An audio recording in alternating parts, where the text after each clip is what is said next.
him in the first 2 picks, give them the chance to pick Sivir, band away, don't want to deal with it. We saw how good it was last game. Of course, paired with the Morgana from Elimination, bindings into Boomerang Blade. The lane was just so solid for them, but actually banned away, and also the Lulu. So potential first picks they're taking away, so they must really have something in mind here. Could be a Renekton. Yep, and we also saw the Elise being taken away there from Meteos. No real surprise on that one. New hair color and still doing extremely, extremely well. Ace 6 play was impressive, to be honest. He was very, very strong in the very last team fight. He jumps in, starts the whole thing and actually flashes out a little bit too aggressive, but it still meant that Cloud9 could come in there and just clean up the fight. And then Shyvana just destroyed everybody's faces. Final ban out here on the red side is Kassadin. Interestingly enough, when Cloud9 got the Kassadin in the LCS, they played it, they won the game, but said we maybe overestimated how good Kassadin is. And, well, we've not seen impressive Kassadin today because he's played 1 game and he's lost it. I honestly think both TPA and WE looked at the Super Week, saw the Kassadin pick, were like, we don't want to deal with it. We don't want to risk going against Kassadin, don't want to risk going into late game against this very good champion, so they just banned away. Even though Cloud9 openly said we don't really like him that much anymore, but they have first pick Kha'Zix again.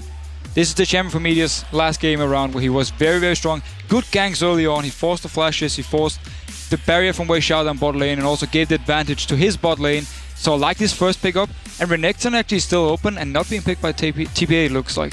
And is that going to be in the next round of picks here for Cloud9? I'd say it's actually pretty likely considering how strong the Renekton is at this point. Unless they feel the Shyvana pick is better for them than the Renekton because Shyvana will outscale Renekton and they feel they can deal with it early on and Balls can hold his own. Might be the idea behind him, reason they didn't first pick Renekton. Instant locked it in. Just saying. I did say that. It's alright though. Caitlyn, I didn't say they wouldn't pick it. I just said there was other options. That's sneaky. Gonna have the Caitlyn this time around with that Sivir, of course, banned out by Cloud9. So TPA, they got the Ziggs. I'm sure you guys saw the post on Reddit actually that showed the damage charts after that game. That was insane. He basically did more damage than the entire team of Gambit put together. It was a very one-sided game, so you can kind of expect it to go that way, but it was a phenomenal performance from Morning. And he was so strong that, of course, Cloud9, they knew he would pick it up. And they must have something ready against this Ziggs because he was so good on it. He beat Alex 1v1, just killed him straight up at level 4 or something. And by the 90-minute mark, he was like 3,000 gold ahead of Alex, and he just completely dominated the entire game.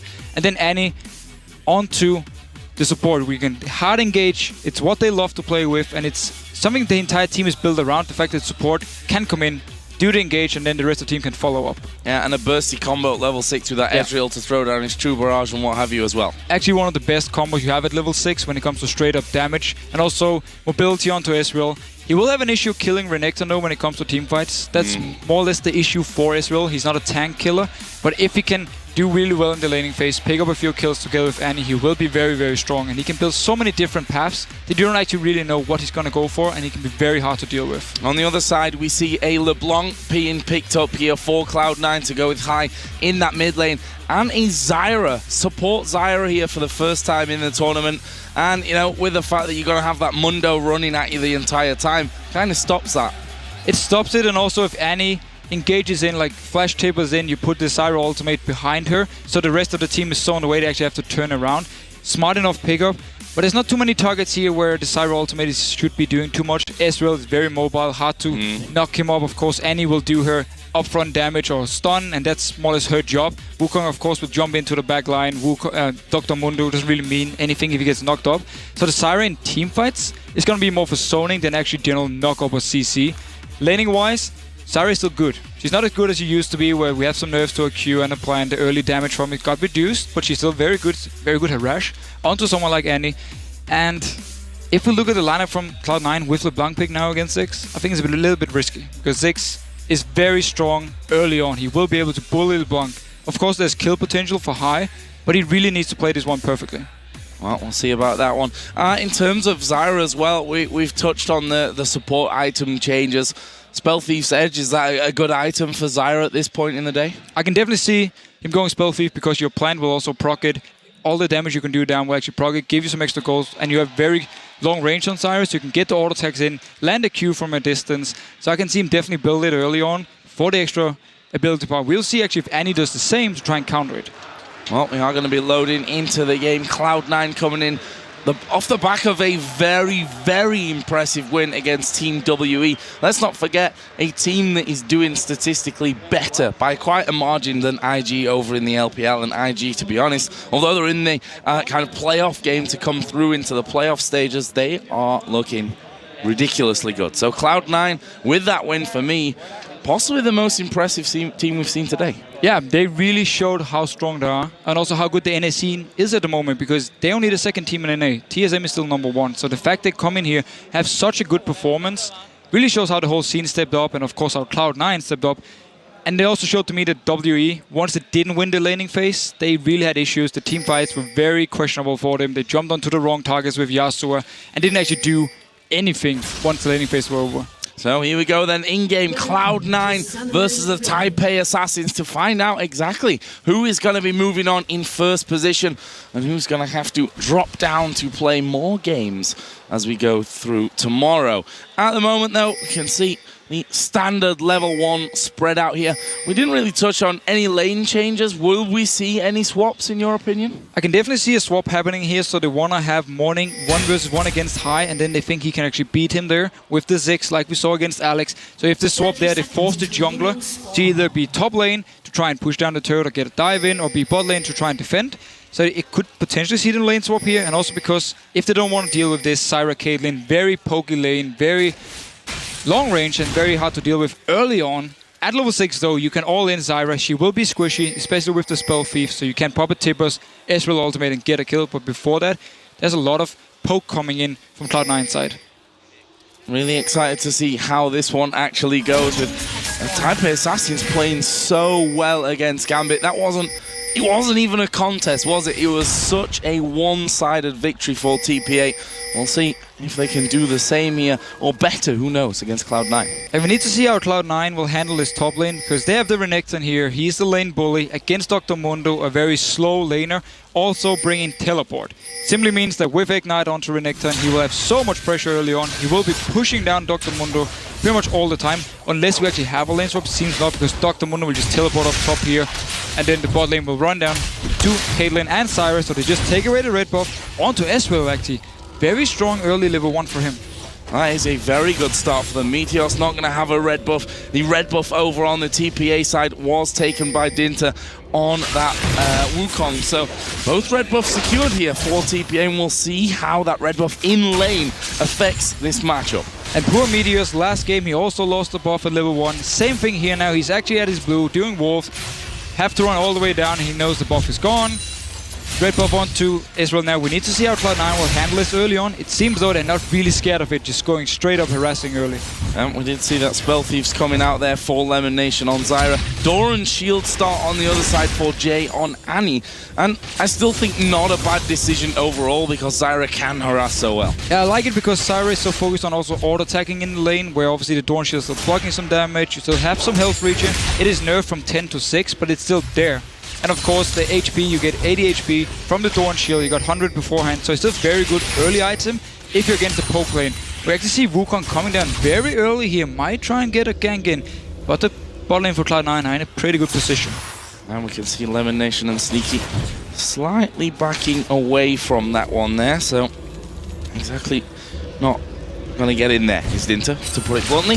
And actually we are seeing in the mid lane there, Morning going incredibly low. High also had his passive pop there, as Dinter is going to go in on top of High. There is a flashback from High, but Dinter not able to follow on at this stage. I'm actually a little surprised that Morning is having Ignite. Normally when you have the LeBlanc against Ziggs, you see the Ziggs bring barrier, because it simply means that he can just focus on harassing the LeBlanc, and if she ults in, you have the barrier to help you out.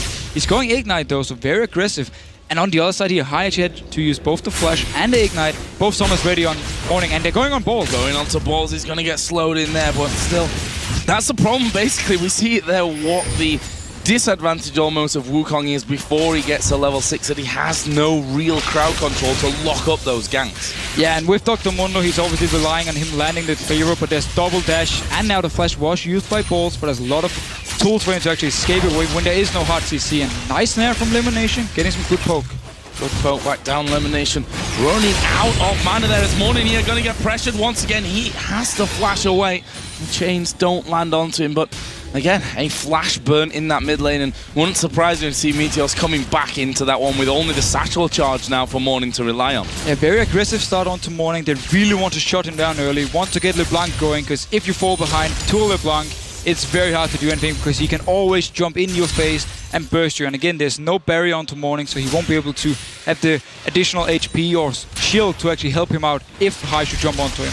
Yeah, and we saw in his matchup against Karthus that when that Karthus comes towards you, usually you're going to take a step back and try and avoid his damage. He went straight forward, went in there with the damage, fit in with the Ignite that he was running there rather than the barrier that we may have expected. So he's looking for that. Harder to do against a LeBlanc, though, there's no doubt about that. That's why it's so smart what Cloud9 is doing. The early gang from Meteos, of course, to force the Summoner, and the very aggressive play from Hai early on where he's using the Ignite. It's actually one thing Bjergsen was talking about, how the NA mid laners, they like to Ignite early just to apply pressure in the lane and force you to more or less flash out or at least back out of the lane. Well, so far, Morning is still ahead in CS despite that flash being used and despite all that early pressure coming out from Hai. If we check on the other lanes as well, top lane in particular, Renekton versus Mundo, 31-29 CS. Double Doran's Blade coming out there, 4 balls. And again, I mentioned it earlier on when we saw the Renektons. That early pressure you get from stacking up a couple of Doran's items, going to be good against, especially against a Mundo at this stage of the game. It's going to be very good against Mundo, but Cloud9 have to use the advantage to get top lane to either go up and dive him with Meteos and kill him, or have Hai roaming up there and kill the Dr. Mundo. Because if you just leave him to farm, yes, he will fall behind in CS, but he will get some farm and he will get very, very tanky early chain waste, so he will stop a lot of the damage from balls.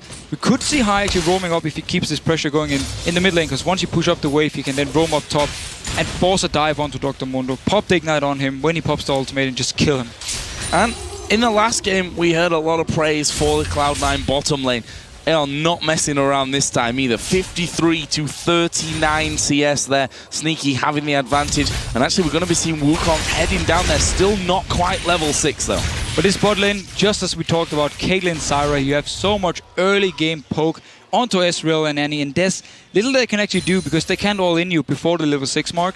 So up until level 6, we need to see though if TPA won't then turn around, potentially having Wukong coming down with the Cyclone, with the Tibbers, and then the Ezreal ultimate, you will instant pop Zyra. So first buy coming in for that bottom lane, as we see in the mid there. Talked about Morning only having the satchel charge to rely on. Apparently enough for him in that one as he jumps away from the damage of Hai. Meteos, though, coming around for the red buff. He's looking to deal some revenge onto that start from TPA. Very good move by Cloud9, rotating up to the red buff. Because Hai is having all the pressure in the mid lane, he forced Morning to satchel charge away. He's very low on mana as well. So to take in full control of the fact they have Renekton and LeBlanc winning the mid lane. So if a fight should have been breaking out, they would have been stronger and just collapsed onto TPA. Good move by Cloud9. And the fact is, at level 1, it was Ezreal, Annie, and with the help of Mundo that went in there and stole the Cloud9 red buff. They can't do that at this point. They can't get past the Caitlyn Zyra, who's definitely ahead of them. BF Sword already picked up for Sneaky on Caitlyn here. And there is the first blue buff of the game going to be going over towards Hai in this mid lane. We'll see if that allows him any extra harass here onto Morning. And with the blue buff, he can be so aggressive because the cooldowns are shorter, he has the mana regen he needs to constantly go into space, and he's actually going towards this top lane now. Wanna dive Dr. Mundo, there was a ward on him though, so he's spotted, and Akin, he just backs away. Yep, moving straight away from that one, realizing that he just can't stick around at this point. There was the blue buff just given over on towards Morning. He was in the same position, going to be able to spam a lot more out in that mid lane, and that will probably allow him to really bring the CS back, especially since Hai now having to recall picked himself up that Fiendish Codex. And once again, we see the jump from Meteos being involved as the first. It is the E, so he will be able to get the reset in team fights. I like this, especially because Cloud9 with LeBlanc will have a lot of upfront burst damage. Someone will throw a blow or just die instantly, or then Meteos can come in, get the kill himself, get the reset, and continue going. So I like the start for Cloud9 here, doing pretty much everything perfect. LeBlanc, the roam from Hai up to top lane meant that now Mundo had to back off. Turret for Cloud9 for balls, and also winning the mid lane due to the good early pressure here, and also with him forcing the summoners with help from Meteos. Great positional play there. This bottom lane, despite the big CS lead, has been played very safe by TPA. Actually, as I say that, they start to move forward on towards Sneaky. Zyra is there though, and those plants causing a few problems. But this was the point we talked about. The level 6 for Ezreal and Annie. This is where you need to be careful when playing against them. So we saw Cloud9 playing very, very safe, moving back with Meters. He's moving in here. Was spotted out by Ward though, so TPA instantly moved back. Moving back, and Baby, of course, with that Arcane Shift, going to be a little bit safer from that one as well. Meanwhile, do actually see Wukong starting to move in there as well. Cyclone now available for Dinter. He's hit level 6, and we know that's when he starts to get the pressure on, but is it safe to be going under turret when you've got a Zyra there? Going under turret can be risky, but Zyra is not level 6 yet, so they will be able to pop her instantly, and there's no ward in this area here, so with a flash Tibbers from Annie, they can start all the Cyclone going in here. They are going to go in there. Tibbers comes down, everything comes down. First blood for the Taipei Assassins. Almost looked too easy for them. Perfect combo. Almost looked like it was predicted, because it was just straight from the book here for TPA. Got the ultimates, got the CC, got the damage, went bot lane, popped the Zyra, who wasn't level 6 yet, instantly died, and now they can rotate to this dragon. However, there is a Kha'Zix hanging around. LeBlanc just off on the top side as well. That dragon still at about half HP. Will Meteos risk jumping in for this one for the steal? Yes, he will, and they managed to get it as well. In fact, it was actually Caitlyn that stole it. Whoa. Well, that's a dragon for Cloud9. It couldn't be more perfect for them. They were supposed to lose this dragon because we had Elimination dying in the bot lane. It should be an easy dragon for TPA. Instead, over to Cloud9, and that is a big deal. A big deal. That would have swung the gold right back even, and we now see that Hai is coming up into this top lane. Arky is now level 8, as we are going to see the damage coming down. The stun comes in as well. Have they got the finisher? Ultimate use. Hai picks up the kill. Very nice play by Cloud9 and Hai, but look here again. What he's doing, he's pushing up the mid lane, and then he's just roaming. He knows that Dr. Mundo is going to be pushed down to the turret. There's nothing he can do to push out against Renekton, so Paul is just executing him every single time they have the chance. And they're sticking around here for the inner turret. There's no real response from TPA. Already half of the turret's health is gone here, and they've got still 3 minions with them. They're going to be able to pick this one up. That is a very, very well played move from Cloud9. It puts them 3,500 gold in the lead here, just 11 minutes 42 in. Meteos covered that mid lane, so the tower didn't really take too much damage either. Exactly, and while Hai has been falling behind in CS now, it doesn't matter, because he's roaming elsewhere, he's making plays, picking up a turret for them, picking up the kill, of course. And Meteos, as long as he's going mid, every time Hai is roaming away, the farm isn't wasted, and Meteos can try and defend the turret against Morning. So very good play overall, but also credit to TPA for the move they did early on. They did lose the dragon though, so it wasn't actually worth it. And I think maybe say that was great from Cloud9 rather than bad from TPA. I mean, you can only do so much to make sure you're safe, and that range of Caitlyn there pretty much just outdoing them when they were distracted with Meteos diving in there on that backside. But we are going to see the first couple of items coming out as well. Tiamat for Renekton with the Giant's Belt. Needlessly large rod moving up to that DFG, which makes Hai's potential moving around the map even stronger, and a Bloodthirster for Sneaky. Very, very strong items, especially the DFG on LeBlanc.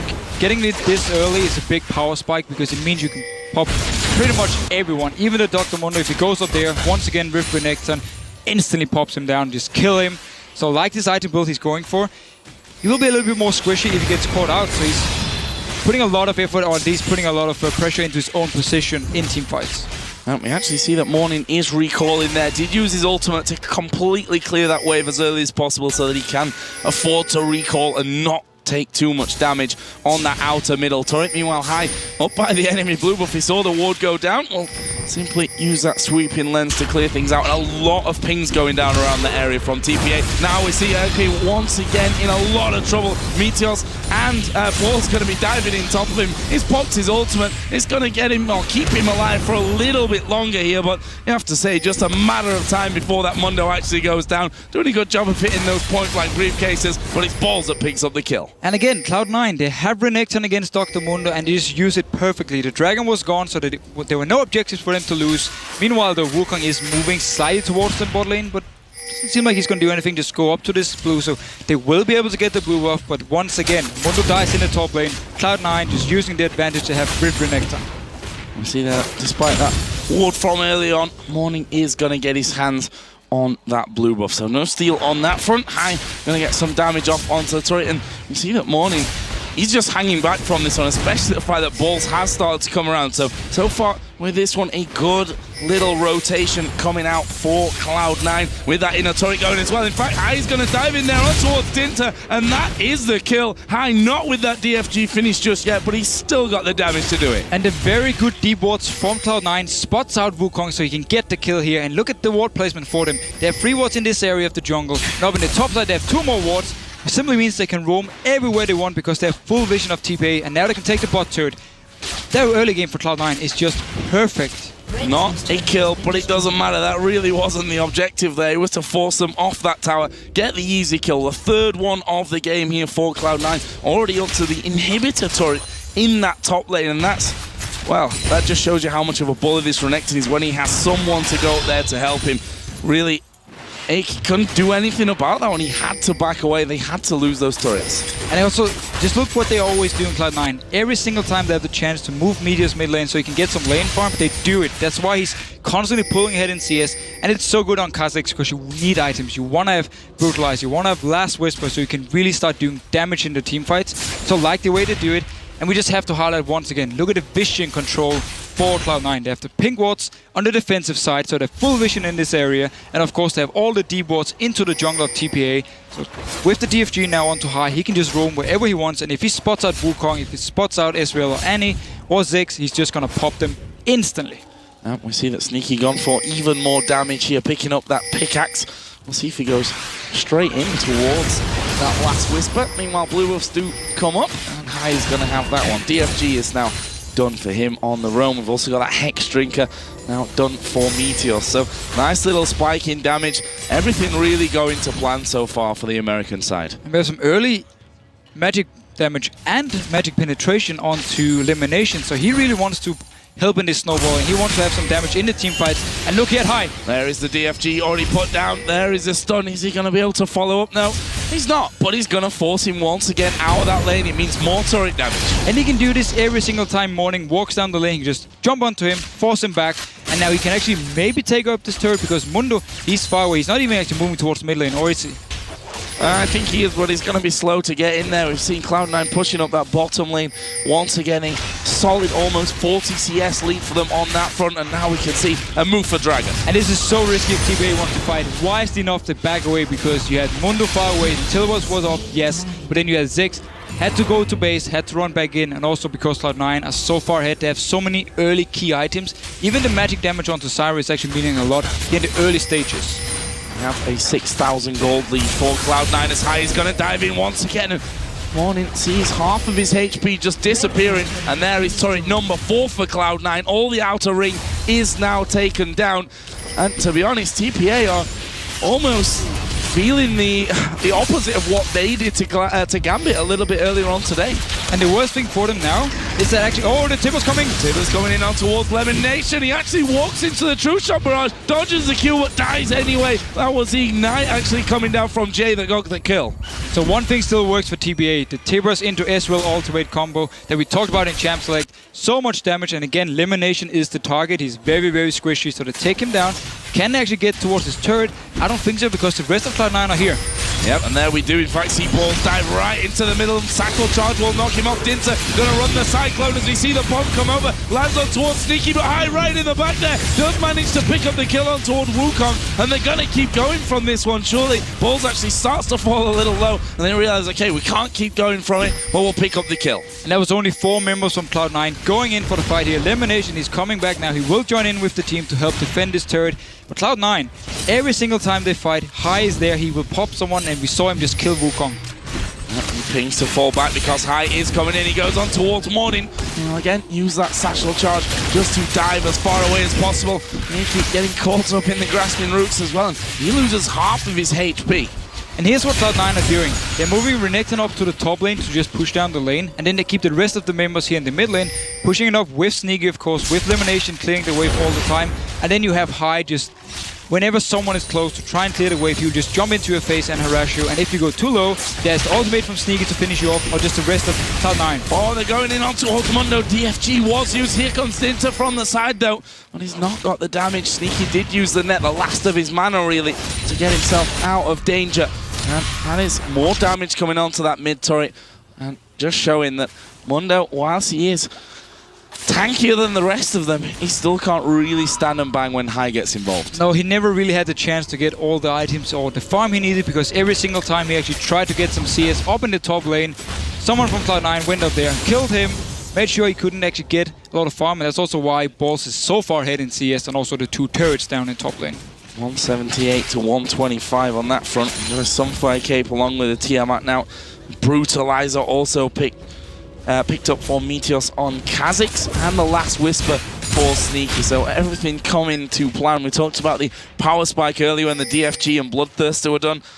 There's a little bit more now added in. A little bit more, and Cloud9 are just extending the lead. They're doing so well with everything. Not taking any chances, actually. They're not going in for a risky team fight. They've been playing it very smart on the map, using the vision they had, and also used the fact that their champions at the moment are stronger. That's why they're splitting up here. Kaden all the way up in the top lane, with Elimination and High as backup, and only Ziggs is up there. He can actually push it all the way down to the turret, because Balls, he's keeping the rest of the team down here. Yeah, I think Morning's gonna have to be forced to use his ultimate here if he's not careful, because if he's alone there, they will have a go at him. Meanwhile, Balls getting somewhat caught down on the bottom of Meteos, diving in on towards Annie. Actually, a good stun coming in. Ultimate use here by Meteos. Will he be able to jump away? There's his second activation. Flashes over the wall. Safe. Flash use, though. And he's playing very aggressive, but he can do it because his ultimate is involved, so he gets the extra stealth. He has 1 more second now also in the 4.3 patch. Simply use it to get away here, even though he actually went onto Annie, but didn't have the damage to kill her. Cloud9 back on towards that inner turret in the mid lane as well. Top's already gone down, let's not forget, as Balls and Aki gonna go head-to-head here in this bottom lane. This will be interesting to see. Ultimate actually popped there by Balls. Doesn't want to go underneath that turret, but just showing he can still force this Mundo out. Now, Cloud9, it is of course hard to push against the Ziggs.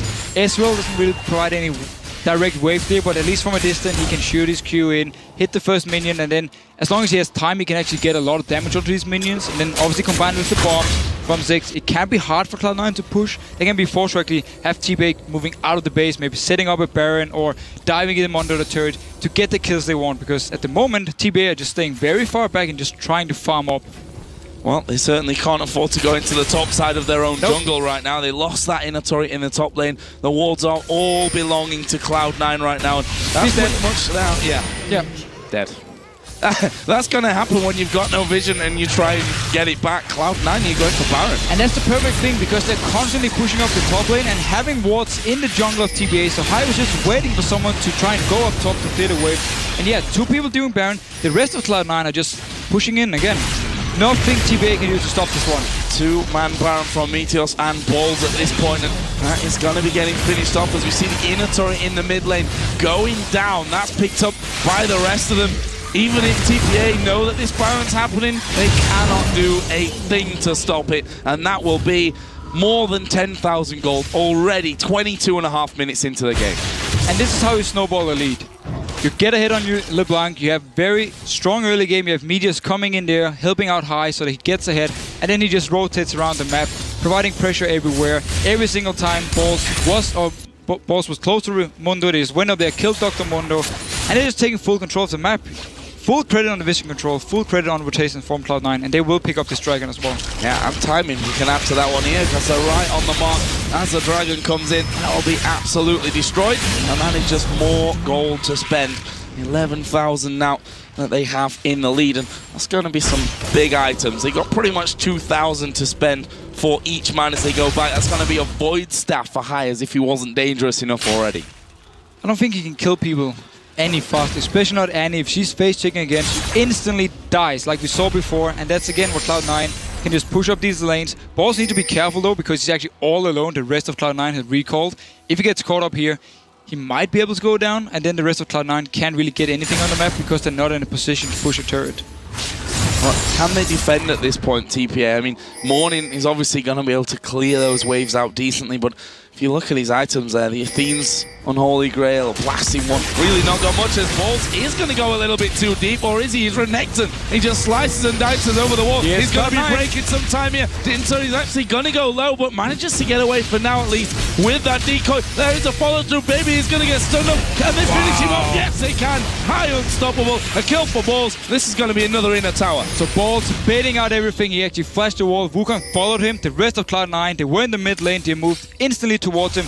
And notice High, he popped the chain onto Pepe, and then he flashed over the wall so the chain would proc, stun, or snare up Pepe, and then just instantly burst him down. So very nice play. And again, Cloud9 just using the tools they have to snowball this game. Absolutely perfect.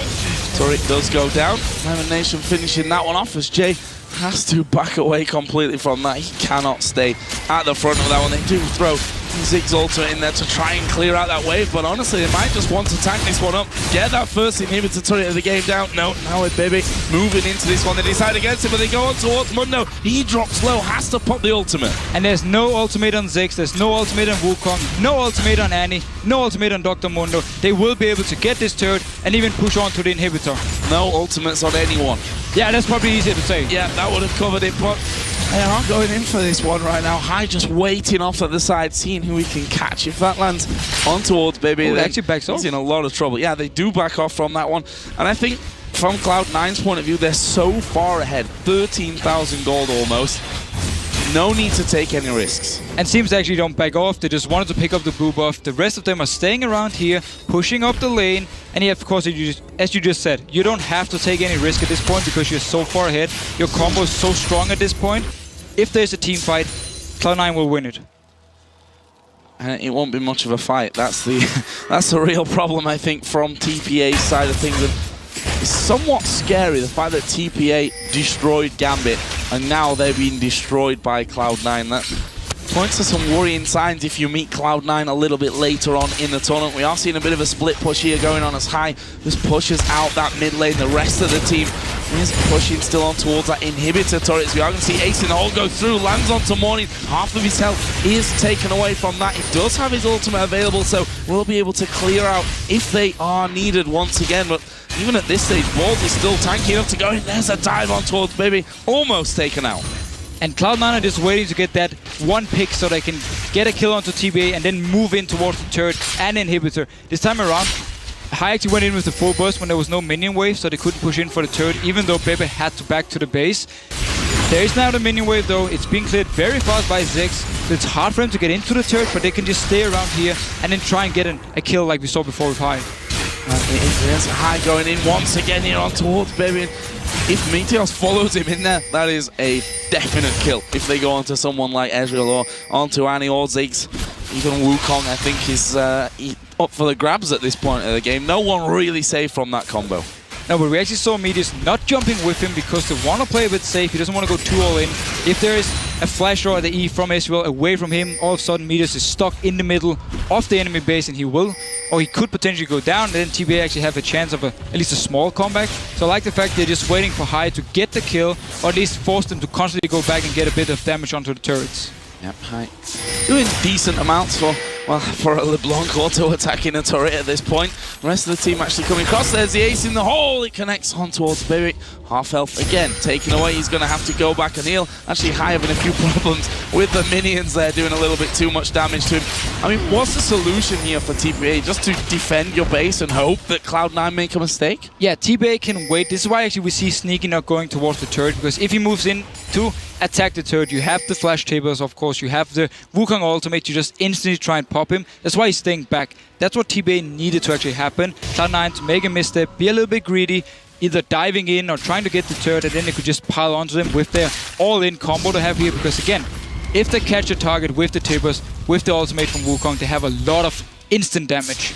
Top lane was pushing in towards the base as well, and see Mundo just heading off to do that one. We also saw some items being picked up on that last shopping trip. Kha'Zix's Last Whisper, Caitlyn Phantom Dancer, Renekton Spirit Visage. Again, a big spike in power for Cloud9. The question is, how are they going to finish this game? They had that last Baron. Will it be a case for waiting for a second? They're currently 13,000 gold in the lead. Yeah, they can do the same where they move into the jungle of TPA, ward it up, and then if someone face checks, someone like High, they just instantly blow him up. And he's actually in a very good position here, but he's having very little amount of vision down here, so he needs to be a little bit careful. He doesn't actually face check TPA.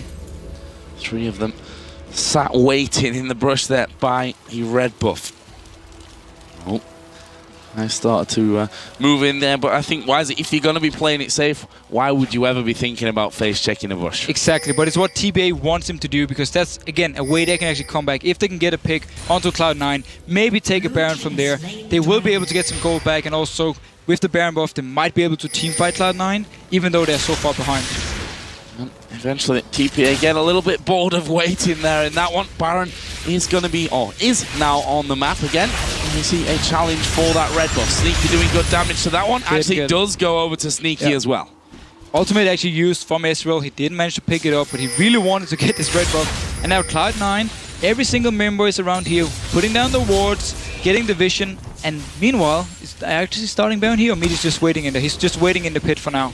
Sat waiting, but with Balls and Sneaky there, they can absolutely hammer that Baron down. They've got the control of Lemon Nation and the constant blow you up damage threat from high, as we are going to see them start to move into this one. The ultimate goes down from Zyra. Balls gets knocked up there, and Baby having to flash away, but Meteor's actually chasing in. That's a good satchel charge. Lemon Nation has actually gone down there, and we can see that High now going in on towards Arky. Will they be able to finish him off? Yes, they will. Double kill, 3 for 1 in favor of Cloud9. He jumped into it. Yeah. He jumped into it. That's, okay, a shutdown, which is definitely not bad at this point. It actually means now gold. that TPA can try and stop this Baron. But can they? Sneaky is so far ahead of them right now. Morning going to be able to put down some good damage. Baron is falling very, very low. They do get in there. They do kill off Sneaky. There's a kill for Meteos, and now they're going to try and track down Baby, but will he be able to actually kite him around? No, Balls backs away. Baron stays alive. So TPA actually managed to stop the Baron here, delay the game a little bit. The teamfight itself, but actually Meteos jumping into the face of both Ziggs and Ezreal in the last fight, pretty much all alone. And he couldn't actually kill him, but he didn't die either. Meanwhile, the rest of TPA, or the rest of Cloud9, were trying to kill Wukong, were trying to kill Dr. Mundo, and actually ended up losing a member to it. But then they picked up a few kills until High actually jumped into the ultimate of Ziggs. First turret of the game for TPA has just been picked up successfully by the minions down in that bottom lane. First one of the game, and that gold lead not really getting any easier for them to be dealing with in this one, as Lemon Nation just clearing out Baron once again, and TPA know that if they're to have any chance in this game, they have to challenge on that Baron. Yeah, but they are doing a very smart thing actually as well, where they move in instantly now after the fight to go in and clear the vision from Cloud9. These wards will disappear, the pink ward can be cleared out, so they will regain some control of the jungle. They can at least move there now for the next at least half a minute or 10 seconds before Cloud9 actually moves in and just does the exact same thing, ward it up once again, places down either the trinket or pink ward in this bush, so they have to make sure there's no ward from TPA's side, and just try and do the same thing, bait out the Baron, bait out the fight. That's exactly what's going to happen. Lemon Nation actually up at the front of that one. He's now got his Leandra's Torment done. One of those sorcery shoes, as we are going to see the ultimate coming out, and actually not straight back from that one. High trying to get in onto them. Will they be able to pick up AQ, who's actually all on his own really on that top side of the jungle. He's going to try and run away. Balls is coming up from the side. Nice dodge of the grasping roots. That should allow him to back off. It is an ultimate down. Dr. Mundo doesn't have it in case a fight should break out. It will be a little bit easier to take down without all the health regen from his ultimate. And Cloud9, they're just staying around this Baron area. They really want to have all the vision here. You see the same ward every time onto the red buff, so they can see TPA moving between these bushes up here and around the red buff. Cloud9 now sat again off to the side. Are we going to see Baron started off? Yes, we are. It is going to be Sneaky and Balls to get that one going. Meteos, Lemon Nation both stood on that front side. We've got basically 3 of them trying to zone out TPA this time around. 2 not enough last time. There is the bomb, which is only going to help that Baron go down. Surely we are going to see the knock up in there. The Inter goes down, blown to pieces by High. Then they jump on towards Jay. That gives a recess to Meteos. Not sure he'll be able to finish off Aki on his own. Lemon Nation starts coming up. Ulti is available there for Aki. He's regenerating pretty fast from this one, but he's going to be chased down. Lands a good cleaver on towards Meteos, who jumps in on top of him. There is Baby from the side. They may be able to turn this one around, at least force Cloud9 away. In the end, Sneaky did pick up Morning in the mid lane as well. Baron was still not taken. But they can go down to the Baron now. There's only 2 members alive from TPA. Once again, baiting out the Baron. He had actually started with 2 members, but the rest of Cloud9 were just standing on the right side of Baron, having TPA running in. Wukong instantly died. Ultimate from Zyra, and obviously the burst from High. He's dead, he's gone. And now they should be able to pick this one up. It's only Ezreal nearby here. Will? He doesn't have his ultimate, so let's see what he can actually do. Let's see. he can land. Basically, there's going to be a queue going through there. We do see Mundo coming in there as well. Baron very, very low. He's going to be picked up by Cloud9. This should be a couple of kills for them, baby. Destroyed by Meteos. They move on towards Aki. There he's high as well. And it will, in fact, be a double kill in the end for Meteos. Double kill to Meteos. We have the Baron buff. Sneaky is staying up here. He can get a lot of damage on this turret. Nope. Oh, actually, he gets killed. Yep, kills it. That's about as much damage as you really need, to be honest. And obviously with that Bloodthirst, a Phantom Dance, a Last Whisper, and another BF Sword in there, he's healing himself back up to safety if any damage does come down. And the bot lane is pushing up for Cloud9. They have a very big minion wave coming here, so they can get this turret, can go towards the inhibitor, and everything is just looking so good for them. Moving in on towards that inhib turret, shredded to pieces as well as High goes in on towards Jay. Doesn't follow through there with that full combo, but this is 2 inhibitors down now for Cloud9. Baron buff, 2 inhibitors down. You have Kha'Zix, who's been getting the right items. He's got double kill just before. He's very, very strong. Of course, you have LeBlanc with 6 kills. While Renekton is going to fall off, he's not going to fall off when you're this far ahead because he's still very, very good. He just doesn't scale the same way as something like a Dr. Mundo. But at this point in the game, because Cloud9 is so far ahead, he's still very, very strong and doing a very good job. And of course, Caitlyn. Late game Caitlyn, very, very annoying to deal with. Such a good late game champion. Yeah, actually, Balls has 5,000 gold more than at this point. And you're gonna. You don't really care about being outscaled. Yeah, scaling doesn't matter too much when you've got that kind of extra money in your pocket. There's a red buff for Baby. We just actually saw the blue buff going over on towards High. He's going to be pushing out that top lane, which is the only lane still with inhibitor turret and inhibitor remaining. So let's see here. Sneaky, he's going to pick up this red buff, of course.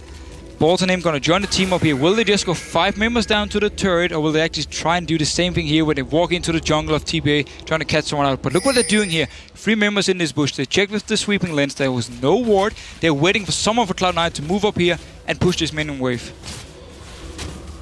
Well, High's pretty smart. You can see waiting back from this one.